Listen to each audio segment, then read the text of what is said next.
Good morning. This is Dr. Casas. It is Saturday, April 12th, 2025, and I'm here at the Capas National Shrine in the province of Tarlac, Philippines. So, if you look behind me, here's there's the entranceway. Incredibly humbling as I begin my chat and I'm being here. And if you look behind me, this is a memorial. I'm not sure if you got it. I'm going to flip this around and see if we can get a better, there you go, better view of it. Coming back down. Let's flip it around. So why does this matter? So let me provide the big backdrop, and then you'll see the how incredibly humbling it is to be here. So if you look at my previous videos, the Day of Valor is April 9th of each year, because on April 9th of 1942 was when the Americans and Filipinos fell on Bataan. And then they started the Bataan Death March. And so they marched from Bataan and by some accounts up to San Fernando, and they were loaded into the box cars that were super small, like 100 per box car, just stuffed in like sardines, to the point where people just died of suffocation in the box cars. All the way from the drive here on the Bataan Death March trail, there's still the markers. The markers are still here, so that leads me to think that a number of men and women, and I don't know how many women were on the march, but they all had a march here. So, backdrop. Today's high is going to be 95. That's the air temperature. When you include the sun and being in the sun all day, it is well over 100. When you include the fact that the march began somewhere between April 9th and April 10th and ended about April 16th of 1942, about 108, 110 kilometers, 95-degree weather, in the sun, no food, no water. It's just unbelievable. It's absolutely humbling that these service members were able to do that. And if you don't recall from my earlier videos,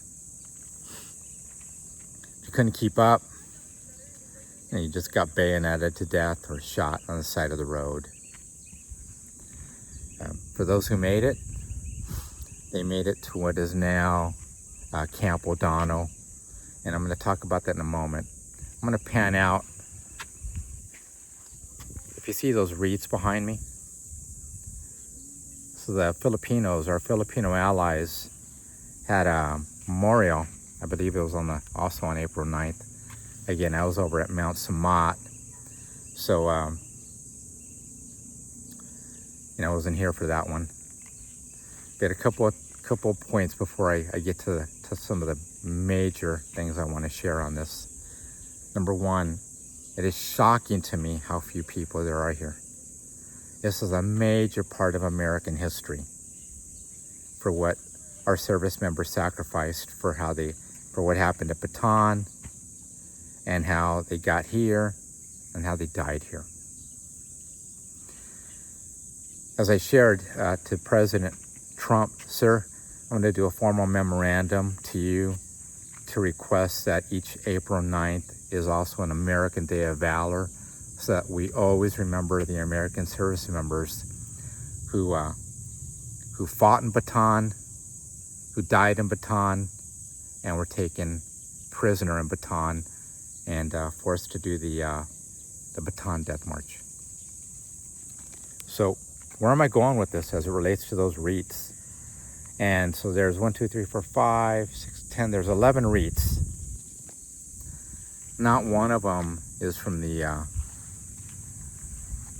embassy, from the United States Embassy in Manila. And again, I get it. It's a 3-hour drive to get up here. And for me, these service members deserve that and more. So you can see this. We've got veterans of foreign war. We've got from a technical committee of some sort, the province of Tarlac, which is where we're at. The Philippine Coast Guard, our veterans organizations, our guest speaker. We have one here from the, you can see that, Embassy of the Czech Republic, Manila. Philippine Navy, the municipality at Capas, descendants of World War II, and our youth sector. What we don't have is one from the Embassy of the United States of America. And Sir President Trump, that's absolutely wrong. That's not what right looks like. I'm going to include this in my memorandum, that every day of valor, every April 9th, that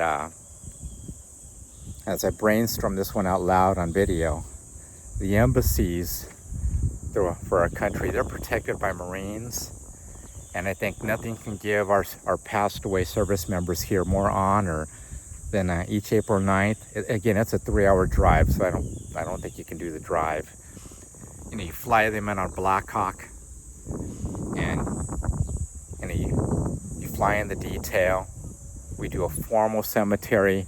There's nothing I think we can honor our service members here more than a bunch of staunch Marines in their dress blues doing a formal cemetery and laying down a formal wreath each April 9th so that we remember the service members who perished here.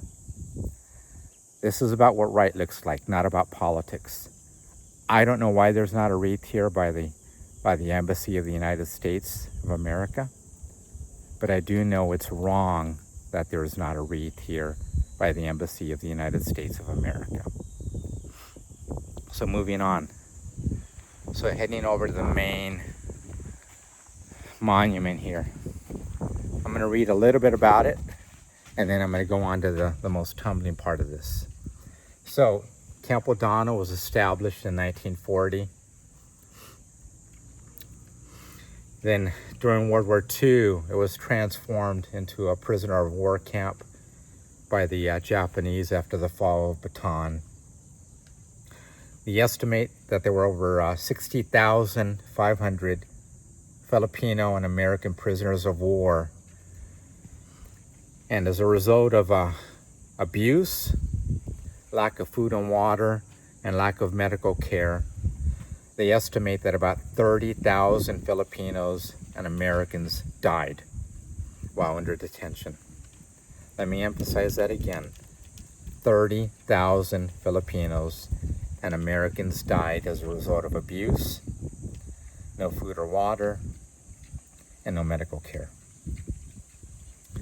So that's what's here on the, that's the Dr. Casas abridged version of what's here. After World War II, it became part of Clark Air Force Base. And it was declared a national shrine in 1991. So as I walk,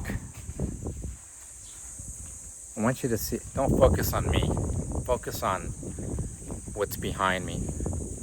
If you see where I'm at, I'm gonna do a 360. And if you see the wall, these are the names of all the American and Filipino service members who perished here.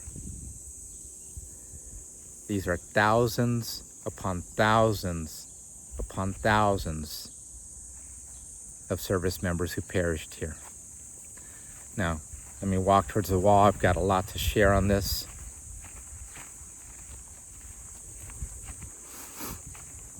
So,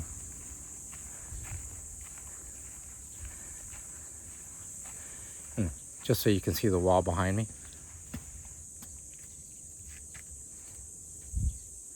I'm going to read some of the highlights.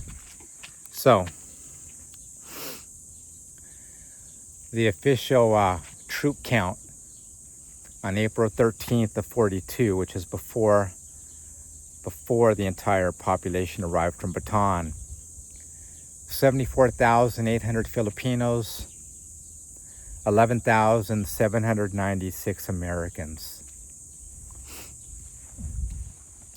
Now moving on, the estimated death marchers from April 9th to April 15th of 1942, they estimate there were 60,600 Filipinos and 9,900 Americans. The estimated death marchers who reached Capas, who reached here at what is now Camp O'Donnell, which was a prisoner of war camp. They estimate that 45,000 and change Filipinos, 45,692, and 9,300 Americans made it here. So if we do the arithmetic, that's over 14,000 Filipinos that were massacred between Bataan and here. For the Americans, that's over 600 Americans that were massacred between Bataan and here. Again, giving you the overview. You know, this is basically a 65-70 mile walk, forced march. Must keep up. No food, no water, or you get the bayonet, or you get shot. At that point in World War II, the Japanese absolutely hated us. What they did was absolutely horrendous. And if you read history, General Hama, who was in charge of all that, after the war, he got a war crimes trial. He was put to death. But what I would say to people is that doesn't bring back any of the service members who died. It doesn't bring back, it doesn't justify, it doesn't minimize how they were abused, how they didn't get food and water, how they didn't get medical attention. So to continue, in terms of estimates of the prisoners of war from Corregidor, they estimate it was over 7,300. And they estimate the death count here at Camp O'Donnell at over 21,000. We don't have a breakdown of how many Filipinos versus Americans. And at the end of the day, I'd like the numbers, and they were also our brothers in arms. We fought together and we died together, and every single one of them matters. Now, if you look at the wall, on each of these small squares, there's 18 on the left, 18 on the right, and these are 1, 2, 3, they go 4 high, and they literally go all the way around. So I'm gonna pan it this way. So I'm just gonna walk so you can get an idea. This is just endless.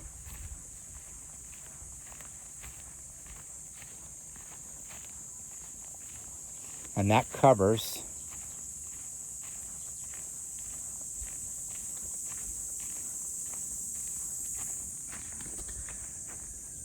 I literally covered just half the wall of where I'm at. There's 3 walls, so I basically covered 1/6.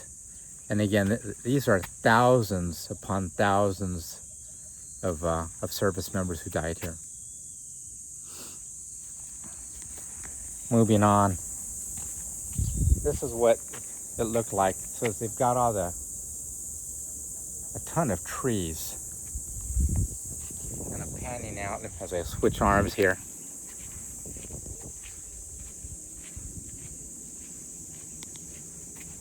And I'm just walking along the back side of one of the memorial walls.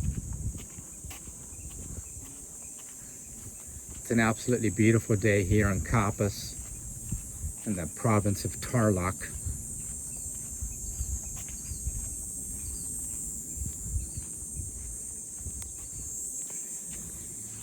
And so this is where they were all brought in.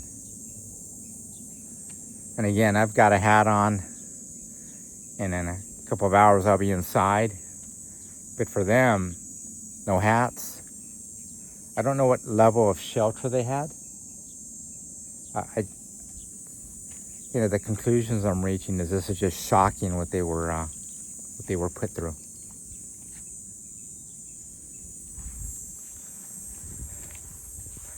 Other items as it relates to this. After the fall of Bataan and the Japanese takeover of the Philippines. So what happened in Manila? We know that at that time, Japan had already invaded Manchuria. Should all know about the rape of Nanking. At that point, basically rape all the women, kill all the men. They had kidnapped thousands of Korean women to be used as sex slaves. I've heard the term comfort women thrown around, and that is absolutely a falsehood. I don't know of any woman who would want to be a comfort woman and be forced to have sex with endless soldiers. That to me is transparently disingenuous. What that really means is that these women from Korea were kidnapped and used as sex slaves. Plain and simple. Here in the Philippines, just to review, in Manila there were 12 brothels for officers, another 5 brothels for enlisted. And if you did not want to be used as a sex slave, they took a bayonet through your nipples. If they were particularly angry at you, they just used their bayonet and they cut off your nipples. That was how horrendous the Japanese were at that point in history. And so, bringing us back to Campo Dano. So how did this place finally end up shutting down? And as I understand it, Army Rangers in late January, early February of 1944 did a classic behind enemy lines raid of Campo Dano, killed all the Japanese, and saved as many Americans as were still alive. Unlike Hollywood movies, these are high-risk operations. Especially back then, what level of air support? What level of any other support did they have? And the answer is none. If they were not successful, they all died. Again, these are other untold stories of American valor for what we've done to keep the world free.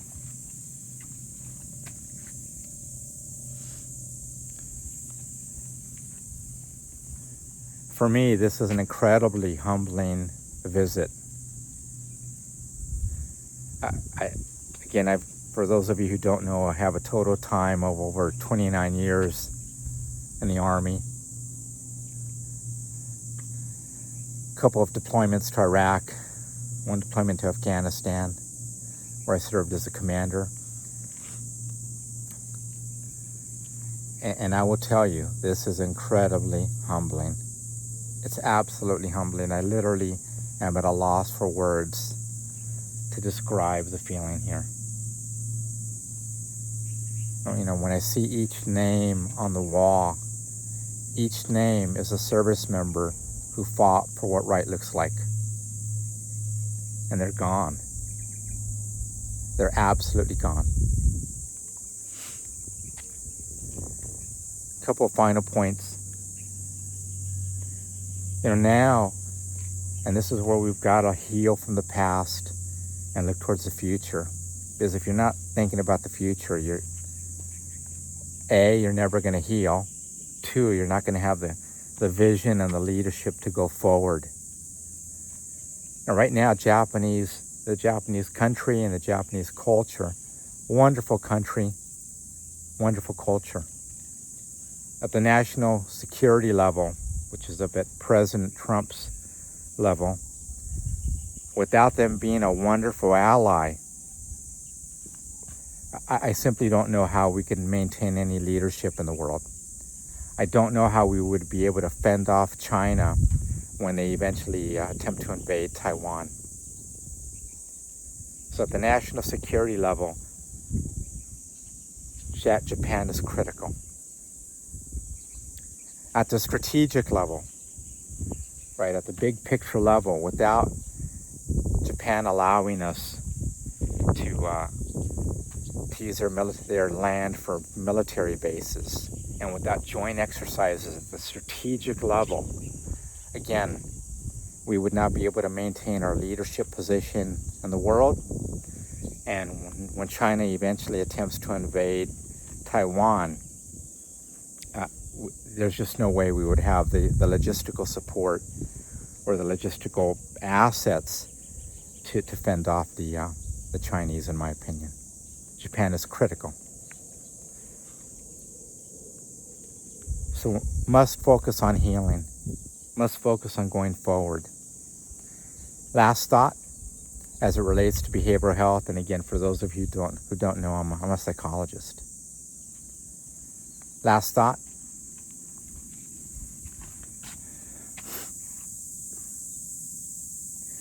you've got to heal. You've got to focus on healing, and we've got to take care of our vets and ensure that we provide them top-notch behavioral health care so that they can process their experiences from everything they've done for our country. This is Dr. Casas at the Capas National Shrine in the province of Tarlac, Philippines. Stay close to Christ.